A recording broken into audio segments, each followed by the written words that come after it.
welcome once again to the Roundtable, the editors and publishers podcast at the American Mind at the Claremont Institute. I am your host, Ryan Williams, president of the Claremont Institute and publisher of the American Mind and the Claremont Review books.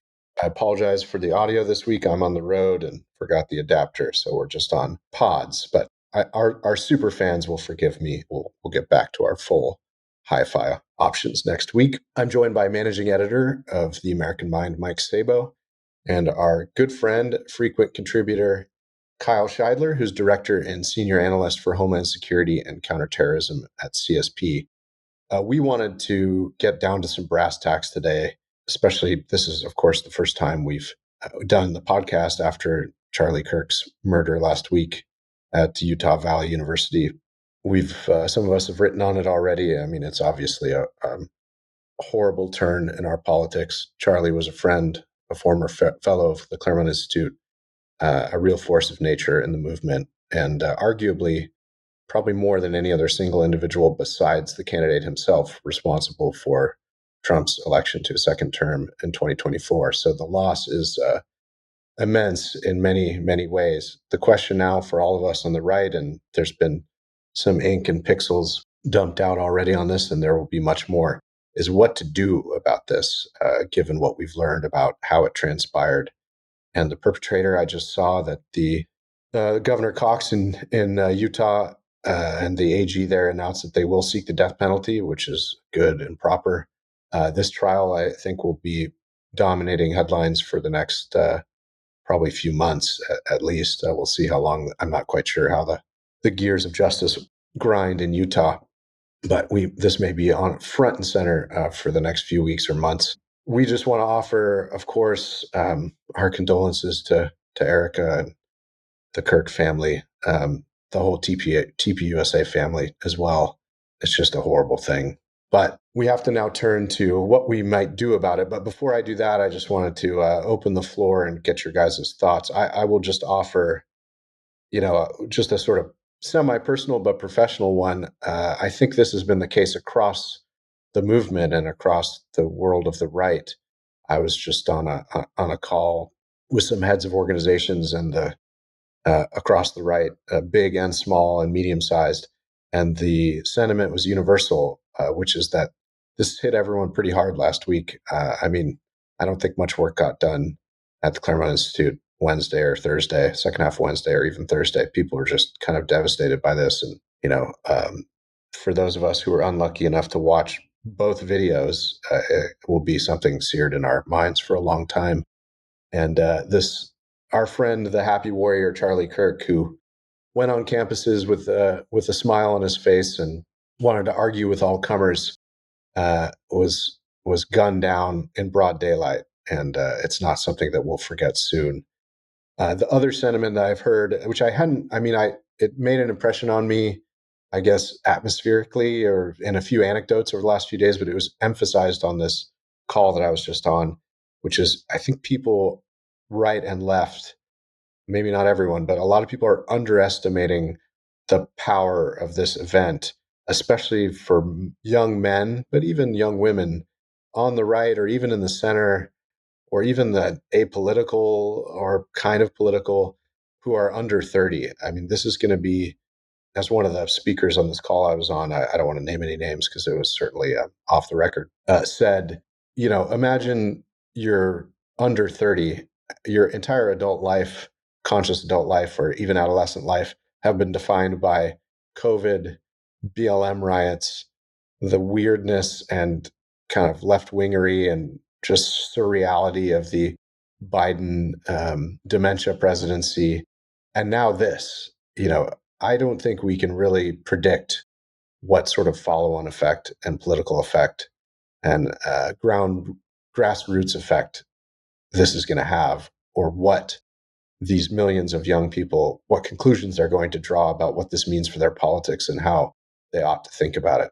So those are my opening thoughts, but I'll turn it over to you guys, and then we can get into some very practical and useful information from Kyle about what we ought to do about all this. No, I echo your sentiments, Ryan. I mean, just what a horrific tragedy. I mean, that's not the right word for it. I mean, it was, brutal assassination. I'm from a guy who talked for a living. He debated for a living. He talked with college students, with leftists, with anybody who was willing to talk to him. And he was often berated and called a bunch of names. And I'm sure his family was, hounded at events. And it's like, a black pill in a way, because it's like, this guy, he was a conservative, but he spoke on college campuses, and this is what he got. I think that's the wrong message, and the wrong takeaway, though, is saying, look, this guy should be a model for us. We should have, I think there were 2,300, I think, TPUSA organizations on college campuses. And I think now they've been bombarded with, I think, 32,000, I think, new applications and people interested on college campuses. And actually, JD Vance, when he hosted the Charlie Kirk show yesterday, they had on the executive board, and I think they were talking about, right before Charlie was killed, he said, look, I want TPUSA on every college campus. And I think, that might happen. I mean, this is going to be a huge groundswell. I agree that I think people are still severely underestimating this. Talking just with, people at church on Sunday, friends, Zoomers who are around that age. I mean, everybody listen to this guy. I'm an elder millennial. I really didn't. I mean, I watched some of his videos sometimes, and definitely profited from them. But I think people just do not understand, I mean, how important of a force this guy was. He spoke clearly. He spoke to people's concerns. He talked about, the good things the right is doing. And I just think, he's going to spawn, I think, many, many more people in his wake. He's really a martyr in so many different ways. And I think that, just like the vice president talked about yesterday, he's really a model. We published a piece yesterday by Pavlos Papadopoulos, and he just talked about, look, he's a model Republican citizen. This is what citizens in a republic do. They talk, they debate. And so I would just say to everybody who's hurting right now, look at that side of Charlie and model that. Yeah, I mean, I really resonate with what you said, Ryan, about how this will affect younger people for whom this will be, the defining political moment of their young adulthood. I mean, I myself, my whole course of study and focus on my, oriented my entire adult working life based on the events of 9/11. That's how I, became involved in counterterrorism and interested in that as a topic. So it structured, it really determined, the direction of my life in a very significant way. And, I'm certainly by far not the only person who would tell you that about that event, because that was the event for when I was that age.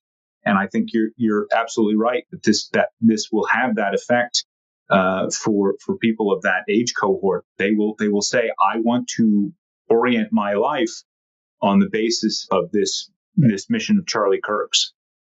I didn't know Charlie personally. We were both Lincoln Fellows, but it is remarkable the degree of brotherhood of ideas or brotherhood of the cause that you feel when you see the video and you hear Charlie talking about the principles that we share in the Claremont family. And I think it did hit a lot of people hard for that reason. Charlie was saying things that we believe in, and he was saying it like he was talking to his best friend, no matter who he was talking to. And I have friends and family who say, I had never seen a video before Charlie was killed.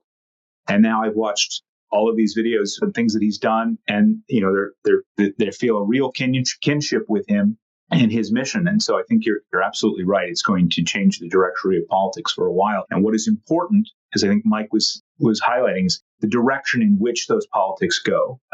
There are forces at work that want to send us off in a terrible direction, and there are forces that want to implement what Charlie lived his life for, which was for that civic responsibility, the ability to talk, the ability to debate, to live in a republic as fellow citizens. Yeah, you have a piece coming out at the American Mind, which kind of walks through what we can do about this, or what the government could do about this. I just want to start. I know we've talked about on this podcast in recent years about the evolution of the surveillance of and efforts to disrupt terrorism in the homeland as it's gone. I mean, the big push, of course, was post 9/11, a area in which you've worked a lot, as you said, and researched a lot. And then it transitioned somewhat in the Obama years and then the Biden years Can you just give us a lay of the land of how the federal government looks at these sorts of threats? I mean, this Antifa, Trantifa one is the newest, but what sort of framework do they use to categorize and investigate all this stuff? So the challenge that we have is in the years immediately post 9/11 and then into, as you said, even the late Bush administration, early Obama administration, and then throughout, and then everything really went into hyperdrive under the Biden administration. But it was this growing vagary in terms of how threats, counterterrorism threats, are described. And there's really sort of there was a movement inside our national security terrorism agencies to increasing vagueness. So instead of describing, for example, somebody who supports Al Qaeda as a jihadist, which is what they would have called themselves, and what we would have called them pre 9/11 and immediately post 9/11, they went to using terminology like homegrown violent extremist, which, as you can tell from the language, could mean pretty much anything. In fact, the only thing that it ought not to mean is somebody who has a foreign ideology based on a foreign terrorist organization. And they have now since, in the Biden administration, moved towards, as I said, increasing vagary. So you have, for example, they don't talk about white supremacists, no matter how much of a threat you might think that is. The technical term is racially and ethnically motivated violent extremist, under which category you could put white supremacists, you could put black supremacists, you could, in theory, put Chicano movement extremists, anyone who's operating on the basis of race or ethnicity. And what that results in is actually not even-handedness, which is what is implied. They will tell you that, well, we have these broad categories because we don't want to judge on the basis of the content. We want to judge on the basis of the action. But what you actually get then is the bureaucracy gets to make decisions about how much of an effort they will put into any one particular category. And within that category, they have pretty open season on how they're going to define that. And so, of course, what happens is a sort of 3-card Monte switcheroo game where they'll tell you racially and ethnically motivated violent extremism is increasing, and that means white supremacists are, all throughout the country. And on the other hand, they won't tell you that actually that phrase does not include just white supremacists. So they get to play this shell game based on these categories. And you have the same thing with Antifa or anarchist groups. You still have the FBI very reluctant to use the phrase Antifa, for example.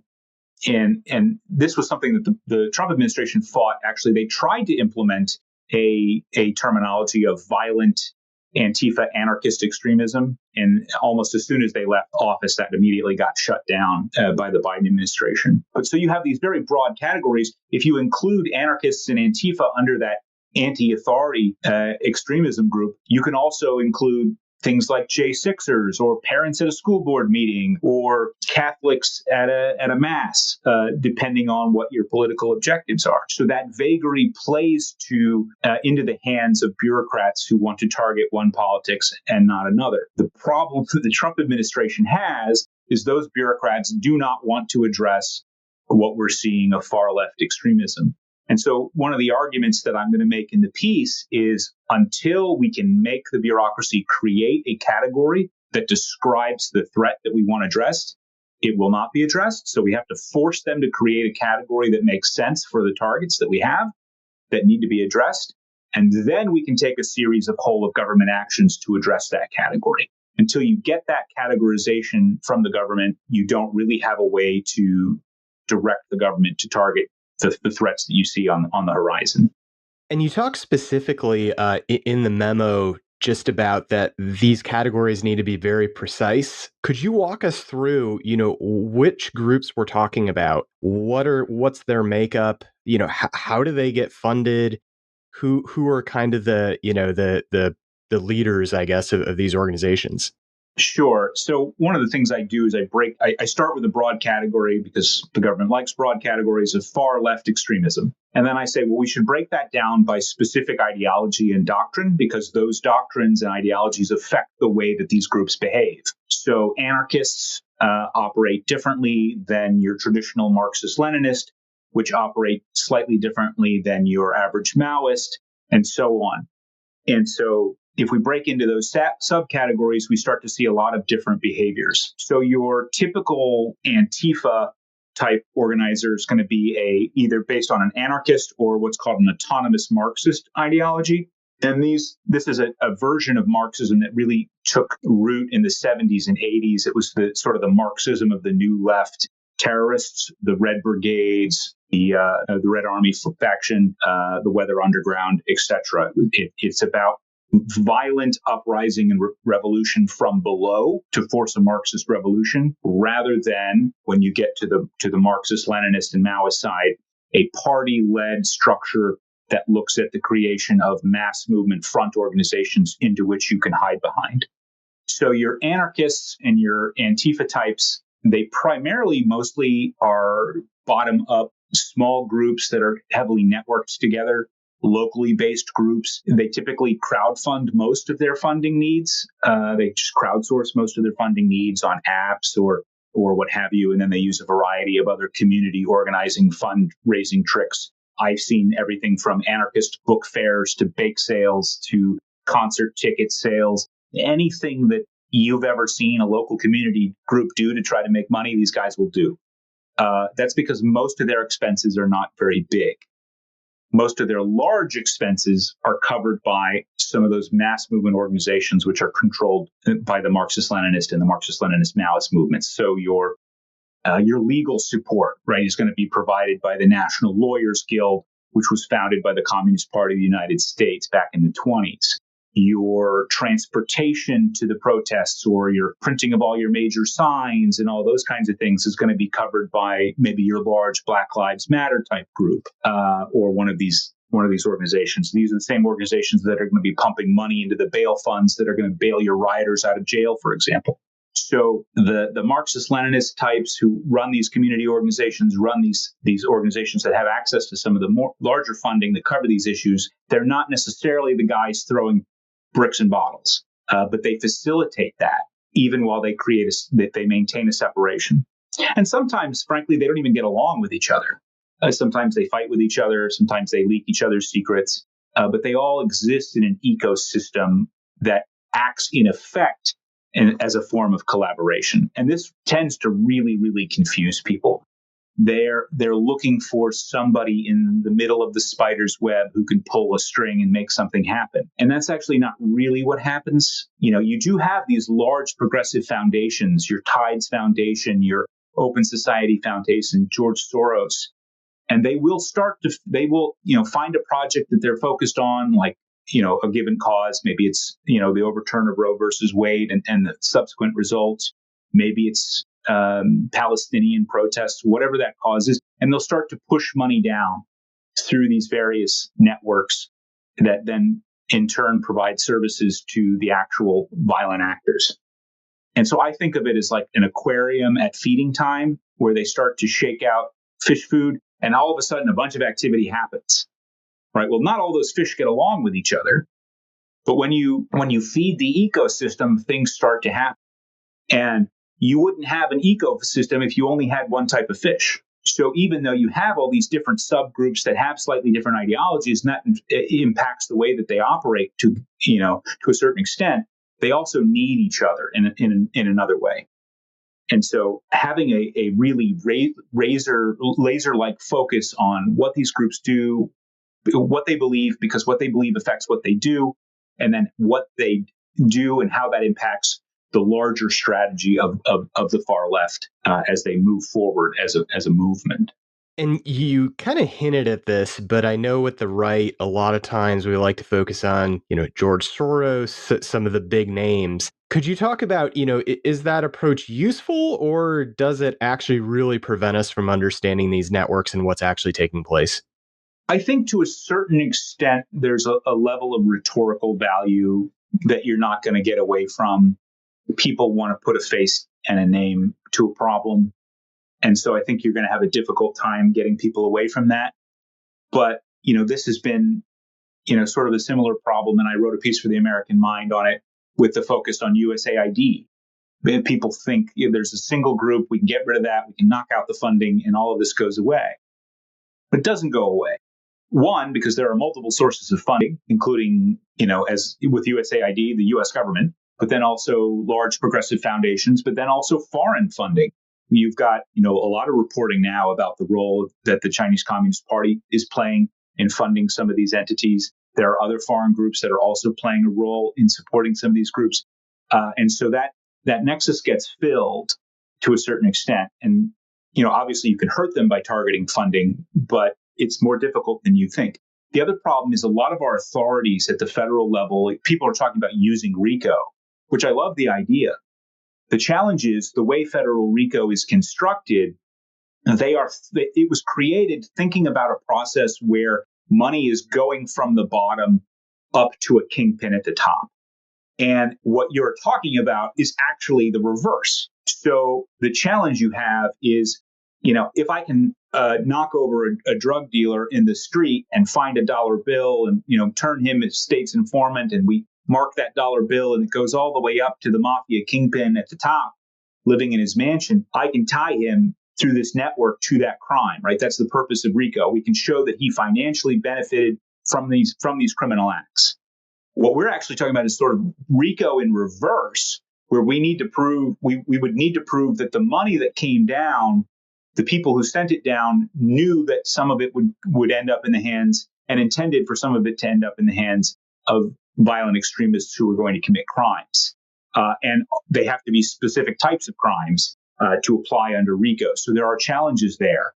Senator Ted Cruz does have a bill to amend federal RICO so that it would include things like felony rioting. I'm very supportive of that. Obviously, it's in Congress, so the chance that it's going to move very quickly is not high. This is the challenge we have with a moribund legislature. So you would need a Department of Justice that is going to get creative, that has a good understanding of what they're looking at in order to make some of these cases work. I think that's possible, but it's not necessarily as easy as people think. So they're going to need to be creative about finding statutes that they can use. And I say in the piece, they need to use every statute that's applicable, because certain entities will only be engaged in certain behaviors and not other behaviors. So your counterterrorism authorities may not be the right choice for investigating a bail fund that's bailing out anarchist rioters, or a community organization that's supplying face masks and shields to potential rioters. Maybe you want to look at using an authority like charity fraud. That's what the state of Georgia used to crack open the Stop Cop City case. And they currently have 60 people on trial for domestic terrorism because they were able to target that charity, claiming that the charity had engaged in fraud because of the way that they were using the money. So that's one way to look at it. That's an option, and there are others. So there are places where RICO will make sense. There are places where counterterrorism will make sense. There are places where counterintelligence will make sense. When you have individual organizations that we have good reason to believe are operating at the behest of foreign governments. There has been a lot of ink spilt about Party for Socialism and Liberation. They're one of these mass movement organizations that I mentioned, one of these communist parties that operate in that space. Seems to be a pretty good case that they have received support from the Communist Party of China to engage in a wide variety of political acts. They are not registered as a foreign agent, so there's authorities that you could go after them in that way as well. So they really need a whole of government approach that will use all available authorities to pick out the different pieces of this ecosystem. There is no silver bullet. There is no easy button. I mentioned designation. We can try to get a foreign terrorist designation for a group like Antifa or certain Antifa groups. The reason I emphasize foreign instead of domestic, and this has been a challenge that a lot of people have had, is there is no list of domestic terrorist organizations that the president can order someone necessarily to be added to. It's not the way domestic terrorism statutes are really written. So unlike in a foreign context, if somebody is a member of Hezbollah, which is a foreign terrorist organization, that in and of itself is illegal, right? That's why the organization is designated. But that's only the case because it's foreign, because it's a threat to national security. You can't ban an American citizen from participating in an American organization solely on the basis of membership. as I understand the current statutes, at least as it applies to terrorism. There are some older statutes where, back in the 40s and 50s, and even before that, the U.S. government went very aggressively against communist parties and the like, and they tried to target membership in that party and the like. Most of the case law on those laws, they may be still on the books. Most of the case law is not great for us. Thanks, Warren Court. Not their only bad decision, but some of their worst decisions, at least in my business, were there. But you could look at developing a legal strategy to say we're going to deliberately bring back and revise some of these statutes that say, hey, you can't actually advocate to overthrow the U.S. government. You can't create an organization and hold protests and print signs and conduct physical acts in accordance with your effort to overthrow the government. That's common sense. And a lot of people, and everybody I talk to says they can't necessarily prevent that. Not as it's currently enforced. No. So we would need a legal strategy that says we're gonna deliberately test some of these cases. We're gonna get it up to the Supreme Court. We're gonna see if we can't get some of this bad case law overturned so that we can start using these things to allow the U.S. government and the U.S. Constitution, frankly, to be defended the way that it ought to be defended. Kyle, given your experience in the first part of your career with Islamist and Islamo-fascist groups, are there any lessons that we should draw from some of the frustrations that you experienced in advocacy and policy advising in the couple decades after 9/11? Yeah, I mean, the first is sort of trying to not play whack-a-mole, to go after the organizations that are engaged in recruiting and indoctrination and the like. So here I'm thinking specifically about the Muslim Brotherhood and the role that the Muslim Brotherhood plays in helping to inculcate jihadist belief, which then people then go on to join various terror groups and commit attacks on behalf of that belief. So in a similar way, to some of the threats we're looking at, where they may not have specifically ordered somebody to engage in a violent act, but they have facilitated the development of that person so that they go in that direction. And while the Muslim Brotherhood did have to engage in a variety of other acts which were illegal and should have gotten them designated, frankly, long ago, financing various terror groups and the like. So this is in a lot of ways informs my thought process here, where if you go after the organizations that are fomenting and supporting and indoctrinating, you can get them where they are, because trying to go after and play whack-a-mole with specific individuals or specific, actual violent. If you try to play whack-a-mole with the violent groups, the groups that are fomenting this strategy, they can produce those groups faster than you can whack them. I saw that the Attorney General Pam Bondi was talking about hate speech laws today. I think she mentioned that. What's your take on using those to try to take apart the left's networks? With all due respect to the Attorney General, I'm vociferously opposed to it. I think it will backfire. In fact, in a lot of ways, it was the approach of the Obama administration and the Biden administration to target speech.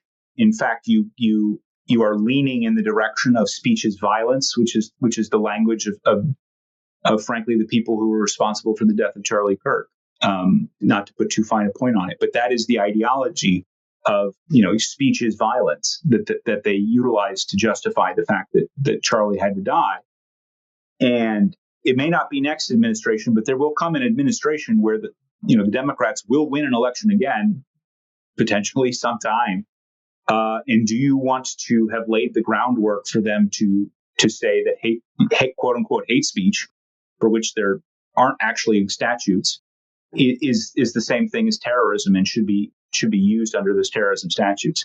Now, on the one hand, you could argue, and I think fairly, that the left doesn't need any advice on how to do this. They're going to do it no matter what.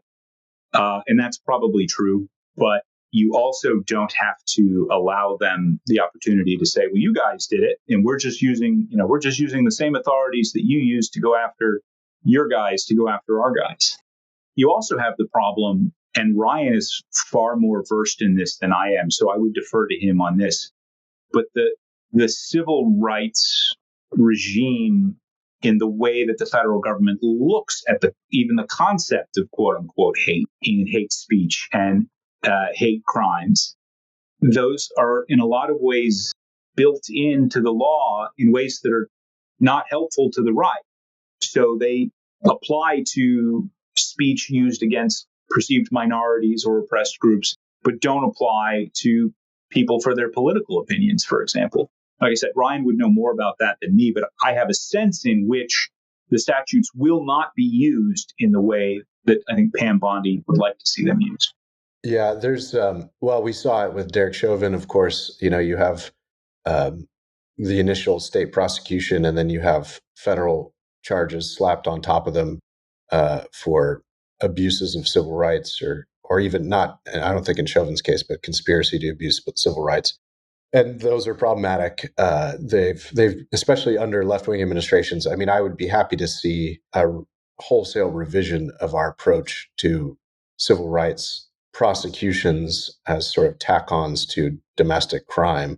A big reason, of course, is that whole architecture has been structured and controlled and goosed and pick your adjective by the left for 60 years. So we shouldn't be surprised that it's an asymmetric tool, which will disproportionately affect people on the right more going forward. So maybe you'd have a grand coalition. You could buy off some of the libertarians by revising some of the intrusive and, frankly, vaguely thought policing aspects of a lot of civil rights crime, federal civil rights crime, quote unquote crimes, while also at the same time beefing up or augmenting our ability to disrupt and recategorize the far left. There is an older, it's not hate crimes, but there is a robust tradition that's been more or less gutted under First Amendment jurisprudence over the last half century of, fighting words and incitement and that sort of thing. So there is this area in between policing your thoughts or your intent. You commit a normal crime, but you have hate in your heart, and therefore you have a sterner sentence. I don't think we should be in favor of that sort of business. It's Orwellian, to say the least, and ripe for abuse.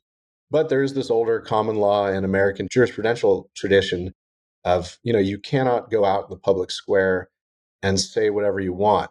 The older outlines of the First Amendment and the purpose of it was to protect political speech.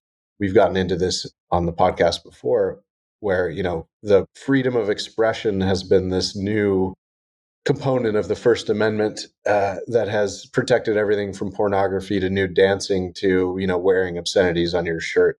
And I think there's room for us to challenge some of those holdings, and maybe with the Supreme Court we could reintroduce some rationality and common sense back into the First Amendment jurisprudence that would not rise to the unfortunate and, we think, misguided hate speech stuff, but nonetheless would not protect your average semi-violent or even belligerent street protester screaming insults at families, for example. And that would, I think, put a bit of a lid on at least the public space problem we have with the left and get it under a little more control. I wonder, Kyle, if you could talk a little bit about this. You don't get into it in the piece too much because there's just plenty to cover. But I know you've been looking at this. What is the kind of evolving and fairly new Trantifa, for lack of a better term, landscape look like? What are some of the groups? We saw, I think, from Twitter in the last 2 days, or X, I should say, this Dallas-based John Brown Gun Club doing a Zoom meeting with the queer, whatever the queer organization group is called. What does all that look like? I'm sure it's an evolving landscape, which you have an eye on. Yeah, so my take on that may be slightly different than most people, in which I sort of look at the linkage there as just another quote unquote oppressed minority community, which Antifa looks as itself as defending. So armed Antifa violence in their perspective is about self-defense. It's about self-defense, but not of the individual right, but rather of the collective right of the minority to express its oppression and overturn its oppression. So the Antifa people show up to drag shows because they view themselves as defending the rights of transgenders to live in their, to do their political community and be a minority, and that minority is being oppressed by the state and is being oppressed by so-called fascists and therefore needs to be defended. What you also have is a strong tendency to recruit in and among that community for a couple of reasons, one of which is obviously the sexual compromise.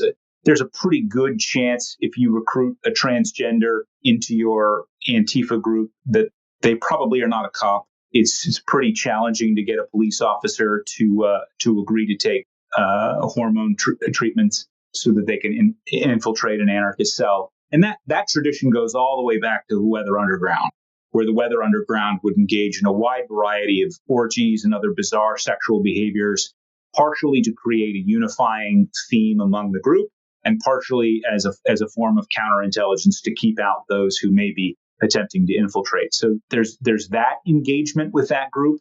It is, of course, also, as many people, not just myself, have noted, like the only oppressed minority community which anyone can join.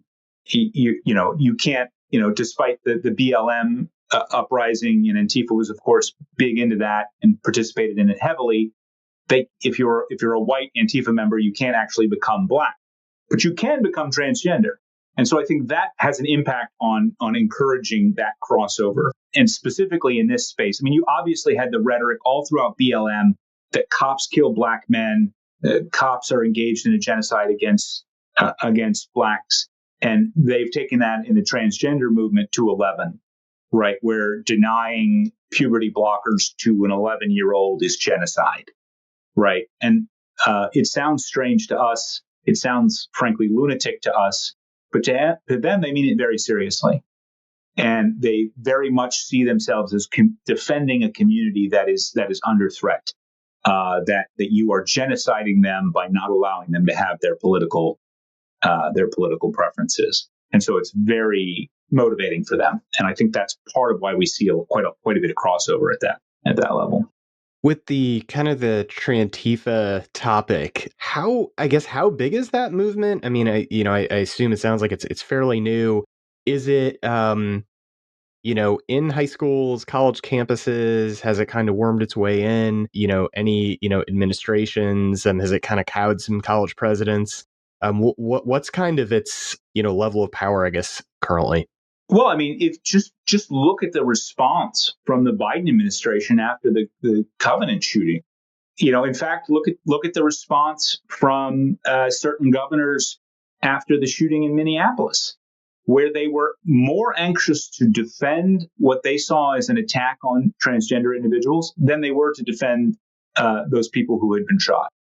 Right? They were concerned that the fact that a transgender had committed violence would somehow be bad for the transgender community.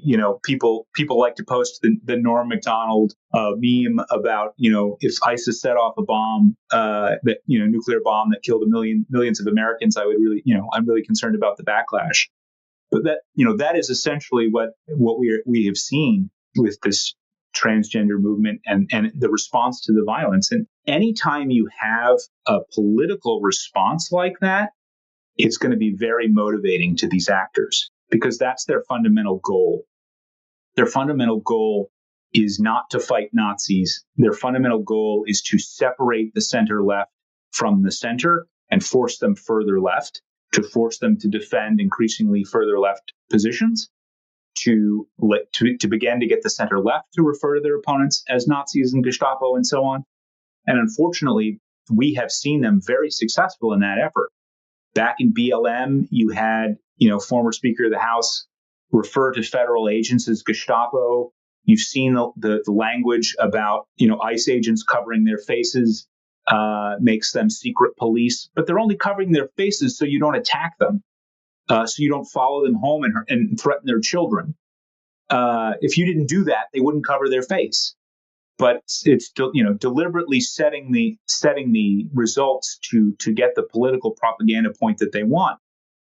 And I mean, unfortunately, I think we've seen in the aftermath of the Kirk assassination that they have been startlingly effective at that.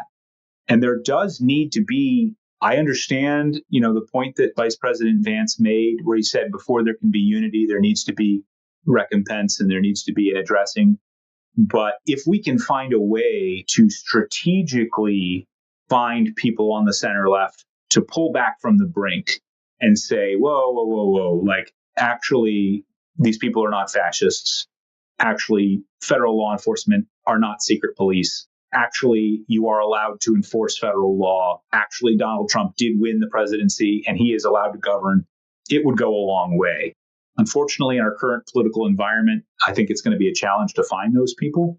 Fetterman has been one person who's been sort of ringing that bell.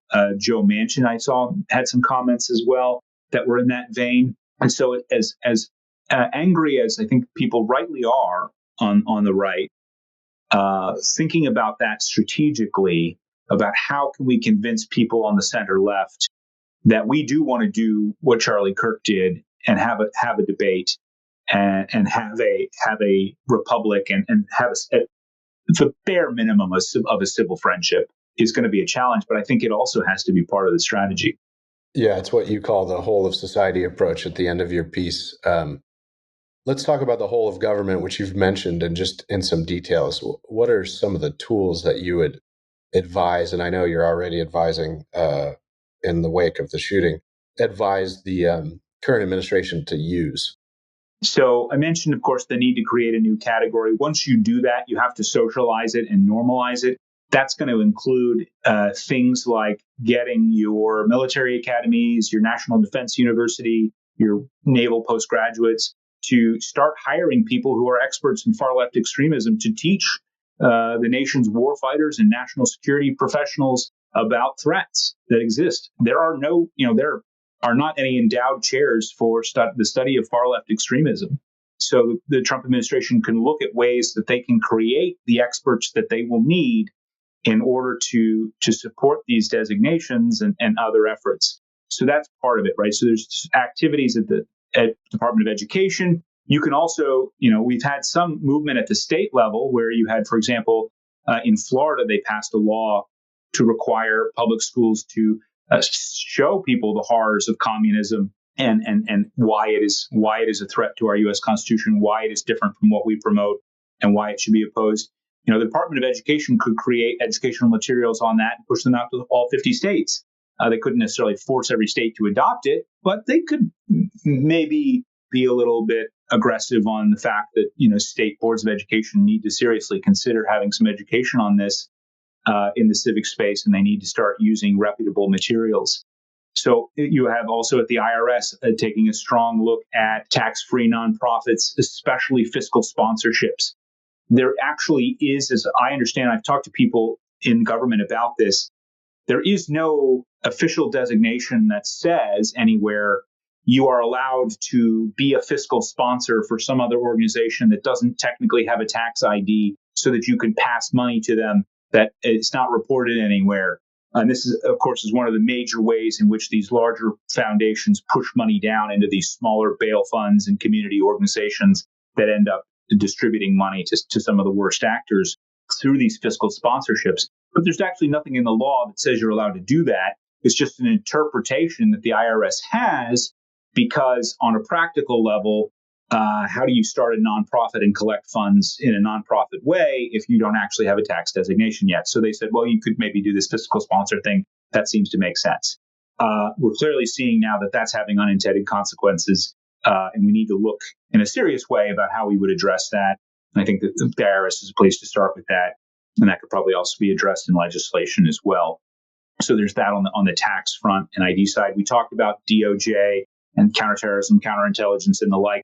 But there are some additional things that they would need to do, in particular, having our intelligence community start looking at far left extremism and produce a study on both national and international far left extremism and the threat that it represents.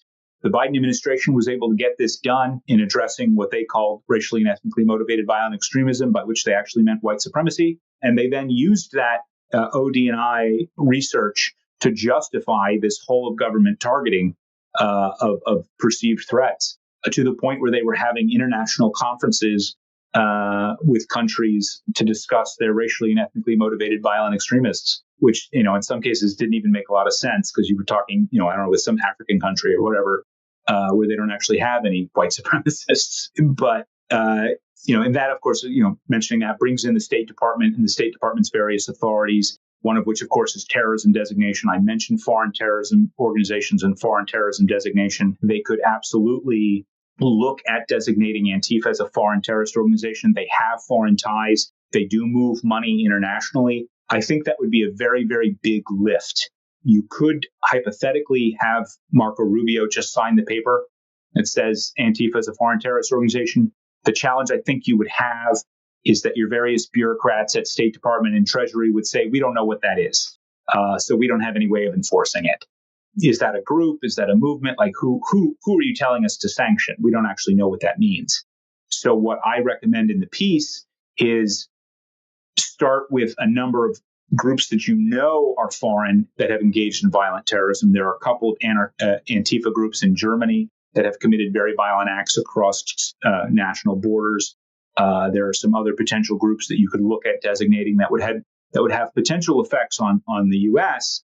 and what's happening in the U.S., but you would be starting and using foreign authorities in order to make that connection. That, again, is not original. That is a concept that the Biden administration applied, where they designated a number of entities as terrorist organizations, the most notable of which was the Russian Imperial Movement, which is kind of a survivalist type group in Russia that may have had some ties to some incidents that occurred across the border in places like Norway, etc. But it worked for them, and they were able to create that designation and then make arguments about how that group was connected to individuals in the United States. And you could foresee doing something similar here. Other obvious opportunities to me are targeting connections to groups that are already designated terrorists but are very active in the United States. The PFLP, the Popular Front for the Liberation of Palestine, is a communist organization. Terrorist groups have been designated since the 1970s, but they have been running rampant on college campuses in the Palestinian protest space. One of their front organizations, a group called Samidon, has been designated. It's based out of Canada, and they were successfully designated. But you could take that designation and push it down into secondary or tertiary designations for everybody who's still doing business with Samidon. And there are a number of groups on college campuses, very radical groups that are still hanging out with all those same sponsors, promoting PFLP. There was a good guy named Stu Smith. He's a great journalist. He pushed out a video earlier today, actually, about a Lebanese terrorist, a communist terrorist that a local college group was basically had posted video on about him. So you could find these foreign terrorist groups.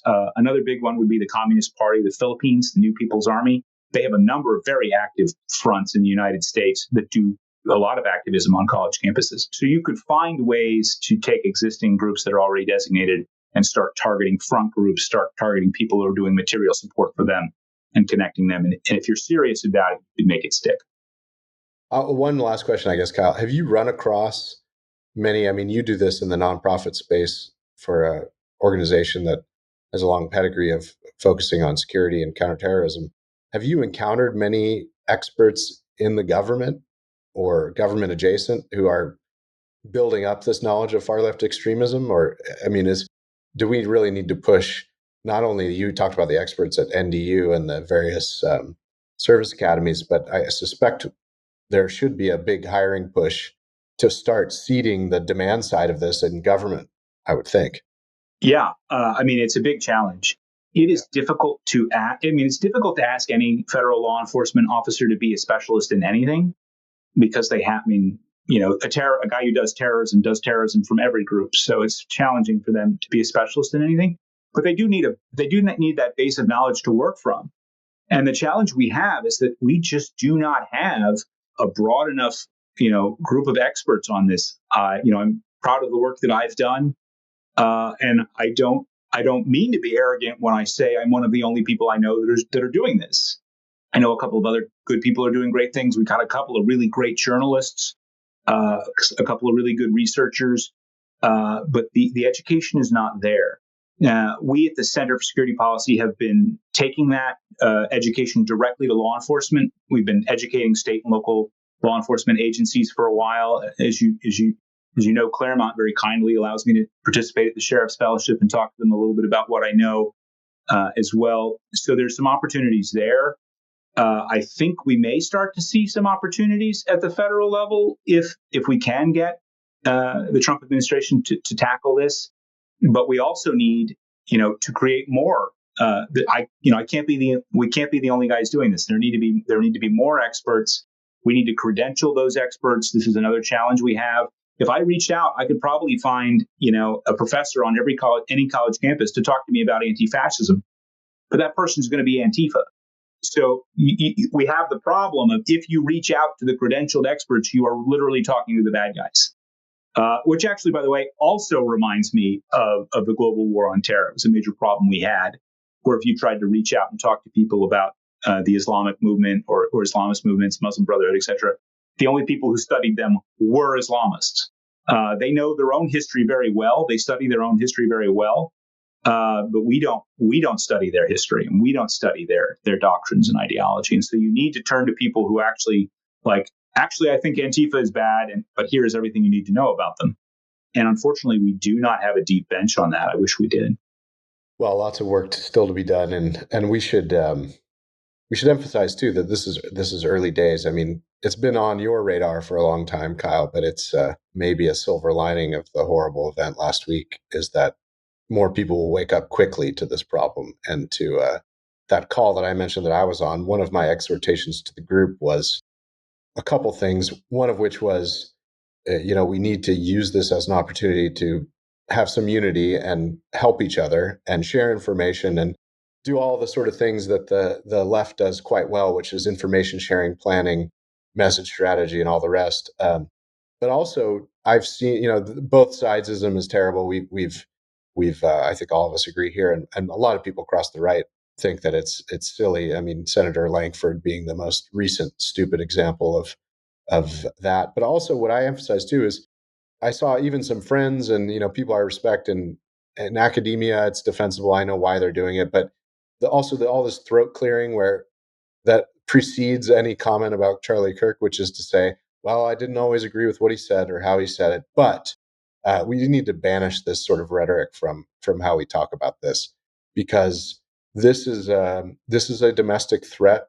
The left has been evolving for decades in America, but the internal threat is real, and this is the kind of bleeding cutting edge of Trantifa. But there is this huge ecosystem behind it in various previous iterations, some of which, as you've pointed out in your writings, Kyle, are over a century old. And so this is really, I mean, I'm much more worried about this threat to America, at least for the foreseeable future, than I am about China. Even though China funds some of it, there's certainly links, but this internal threat is going to tear us apart. And so reducing the incentives for the promotion and proliferation of this activity should be step one. And then part of that is going to be strategic and rational and reasonable, but a firm prosecution of these networks and the people involved. I'm sure we may have you on again about this or other stuff, but we'll wrap up. We're getting a closing end of our hour. So we have some lighter fare, as we always do at the end, to talk about some cultural recommendations. So as you are our guest, Kyle, we can start with you. Any books or music or TV shows or whatever that you're enjoying right now? I just recently had a son, so I haven't been sitting still watching quite a lot of TV, and most of the music I'm listening to is pretty simple. But I will recommend instead a very old book, or a couple of very old books that I think will be useful for you and people in the current moment. One is The Terror Network by Claire Sterling, about the evolution of some of these communist urban guerrilla movements and what ties they had to the Soviet Union. The other is a little bit more dense, called Hydra of Carnage, which provides some of the material evidence for some of those claims about how we know that foreign groups, whether it was the Cubans or the Soviets or the Chinese and the like, were able to reach into the United States and find these radicals and move them towards committing violence against their fellow citizens. So not light fare, but very much worth reading in the current moment. So for me, I'm going to focus on Robert Redford and his films. I saw he passed away earlier today. I think he was 89 years old. So he obviously had, a career spanning, some just excellent movies. The Sting, one of my favorite movies of all time, Butch Cassidy and the Sundance Kid, The Natural, 1984. Another one, too, that I think people should see, 3 Days of the Condor. Also another one of my favorites, but probably not among maybe his most well-known. It's called Sneakers. Came out, I think it was early 90s, maybe 1992. It had just a great cast, Dan Aykroyd, Ben Kingsley. Just a really good mystery kind of crime caper. It kind of turns into a thriller and really gets much larger than what you think it's going to be when it starts out. Also directed a great movie, Quiz Show, which is about kind of the conspiracies and really the something going on. I think it was the show 21, and there was all kind of backhanded dealings and everything going on, and that quiz show where I think the contestants got the answers beforehand. So anyway, if you have some time, definitely watch one of Redford's movies that he either acted in or directed. Sneakers is great. Mm-hmm. I really, really hope we see them put Sneakers back up in celebration of Redford's category. I can watch it somewhere for free. I may do that tonight. Totally agreed. Yeah, I haven't watched that in a long time. Another good one, I didn't have too many cultural recommendations, so I'll just draft off you, Mike, which is a 2001 film, Spy Game, with Brad Pitt and Redford, which is it's kind of an anti-deep state bureaucrat film in a way, and a kind of love story to the older notions of the non-managerial tradecraft and spy agency, including personal loyalty over bureaucratic bulldozing and lack of responsibility. It also has Robert Redford drives a beautiful vintage Porsche in that movie. So for car lovers, there's good stuff too. And I would just say that, so the Emmys were the other night, and some award winners are worth revisiting or just re-highlighting to folks. We've mentioned them before. It's been a while now, but Slow Horses got some good, got at least one award. If you like spy stuff, and if you like Gary Oldman, which how can you not like Gary Oldman? I recommend the Apple TV series Slow Horses, which is, especially in the first season, is a little annoying. I mean, speaking of the current pathologies of looking away from the true domestic threats, they kind of play up probably a little too much. It seems like most of the bad guys in Slow Horses, at least in season one, are white violent extremists. So that's a little annoying. But what's so interesting about that is they do cover the fact. Oh, I guess I shouldn't give it away, but they do sort of indicate sort of the role of intelligence or in creating plots that maybe otherwise wouldn't have existed. Oh yeah. There's definitely, they don't shy away from the false flag phenomenon at MI5. So it's a solid show. And then we've mentioned it before, and Spencer reminded me that he recommended it, and then I re-recommended it. But The Studio, a lot of fun, quite amusing. Seth Rogen's send-up of Hollywood's producer culture. Sorry I didn't have anything more original. It's been a busy week for obvious reasons. So thanks, guys. I want to thank everyone once again for listening to the Roundtable. If you want to learn more about our work, go to claremont.org. If you'd like to support our work, go to claremont.org/donate.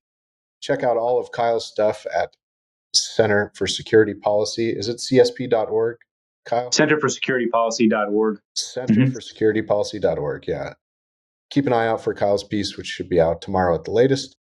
If you want to see our latest work, we've got a couple of provocations coming out soon, which is our little short booklets on various topics, including one about the sex integration at VMI and how that's fared in recent decades by Scott Yenner with some help from Will Tebow. Others coming out soon. All that's at dc.claremont.org. Of course, go to americanmind.org for the latest from our online publication, and ClaremontReviewBooks.com. New issue is out in mailboxes pretty much everywhere. If you haven't gotten it, it will be there imminently, and it's up online. So thanks to the production and engineering team, the brothers Gannon, Ryan, and Jake Gannon. And thank you all for listening. We will talk to you next week.